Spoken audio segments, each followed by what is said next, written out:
এই বিদ্যালয়ে ব্ল্যাকবোর্ড ଥିଲା ଏବେ ସ୍ମାର୍ଟ ବୋର୍ଡ ଲାଗିଛି ବହୁତ ସ୍ମାର୍ଟ ବୋର୍ଡ ପୁରା ଏମିତି ହିସାବରେ ଦେଖିବାକୁ ଗଲେ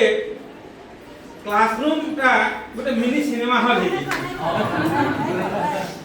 ପୁରା ଏଡେ ବଡ଼ ସ୍କ୍ରିନ୍ ଲାଗିଛି ଏତେ ସୁନ୍ଦର ଟୋପି ଟେବୁଲ ପଡ଼ିଛି ମିନି ସିନେମା ହଲ୍ ଭଳିଆ ଲାଗେ ସିନେମା ହଲ୍ରେ ଯେନ୍ତା ସୁନ୍ଦର ସୁନ୍ଦର ଟଏଲେଟ୍ ହେଇଛି ଆମର ବି ଟଏଲେଟ୍ ବି ସେହି ପ୍ରକାର ତିଆରି ହେଇଛି ପିଇବା ପାଣି ଏକ୍ୱାଗାର୍ଡର ପାଣି ଲାଗିଛି ଆଉ ପିଲାମାନଙ୍କ ପାଇଁ ସବୁ ପ୍ରକାର ସୁବିଧା ସରକାରଙ୍କ ତରଫରୁ ଏବେ ହେଉଛି ଆଉ ବହୁତ ଖୁସି କଥା ଏଥିଲାଗି ଆଉ ସେତେବେଳେ ସେହି ପରିସ୍ଥିତି ସେ ଅଭାବ ଆଉ ପିଲାମାନଙ୍କର ଏବେ ନାହିଁ କ୍ଲାସରୁମ୍ରେ କିନ୍ତୁ ଖାଲି ଗୋଟିଏ ଅଭାବ ଅଛି ସେତେବେଳେ ଆଗ୍ରହ ଅଧିକା ଥିଲା ଟିକେ ପଢ଼ିବାର ଏବେ ଟିକେ